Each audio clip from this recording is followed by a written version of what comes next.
اعوذ باللہ من الشیطان الرجیم بسم اللہ الرحمن الرحیم۔ آخری آنسو، پہلا نور، ایک دل کو ہلا دینے والا روحانی بھاپ۔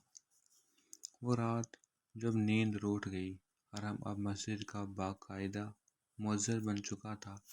ہر اذان کے ساتھ اس کا دل مزید نرم ہوتا جاتا، دن میں قرآن پڑھتا، راتوں میں مسجد کے فرش پر سجدوں میں گم ہو جاتا۔ لیکن ایک رات ایک عجیب سا سکوت تھا، نہ نیند آ رہی تھی، نہ دل کو چین تھا۔ وضو کیا، مصلی پر بیٹھا اور آہستہ سے کہا، یا اللہ، اگر تو نے مجھے معاف کر دیا ہے تو مجھے وہ لمحہ دکھا جب میری روح تیرے سامنے جھک کر پاک ہو جائے۔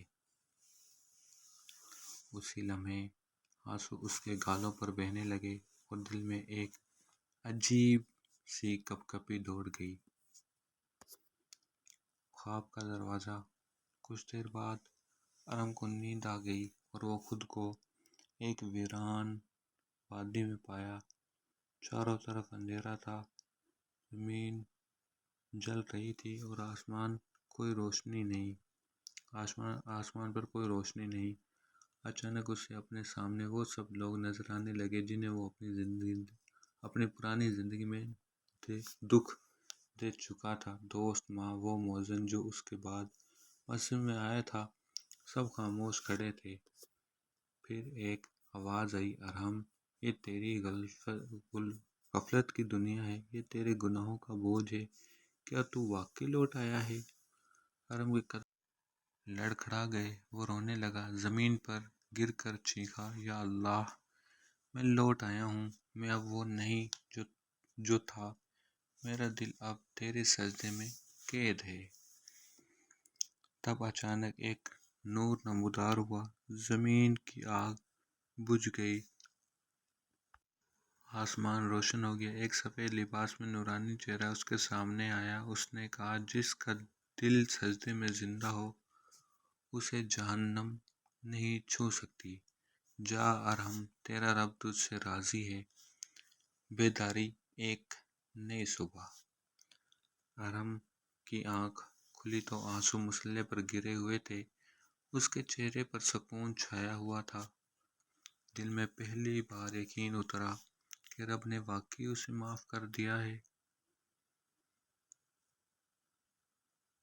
فجر کی اذان کا وقت ہونے والا تھا، وہ کھڑا ہوا اور آج کی اذان پہلے سے کہیں زیادہ گہری تھی۔ اللہ اکبر، اللہ اکبر۔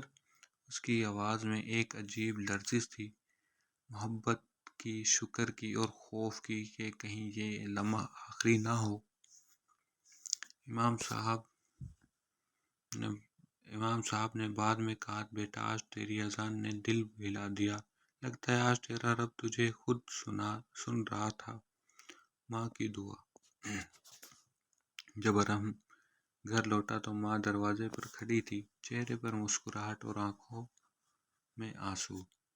بیٹا، میں نے خواب میں دیکھا، تو نور میں لپٹا ہوا تھا اور فرشتے تیرے ارد گرد تھے، کہہ رہے تھے، یہ وہ مؤذن ہے جس کے آنسوؤں سے زمین پاک ہو گئی۔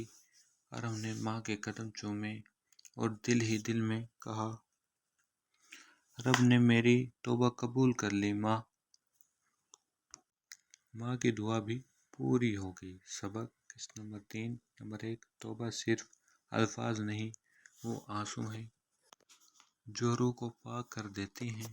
نمبر 2، جب بندہ ماضی سے بھاگتا نہیں بلکہ اس کا سامنا کرتا ہے، تب بھی نور کی راہیں کھلتی ہیں۔ نمبر 3، رب کی معافی خواب نہیں، حقیقت ہے، بس دل سچا ہونا چاہیے۔ نمبر 4، ایک مؤذن کی اذان اگر دل سے نکلے تو وہ پورے گاؤں کی تقدیر بدل دیتی ہے۔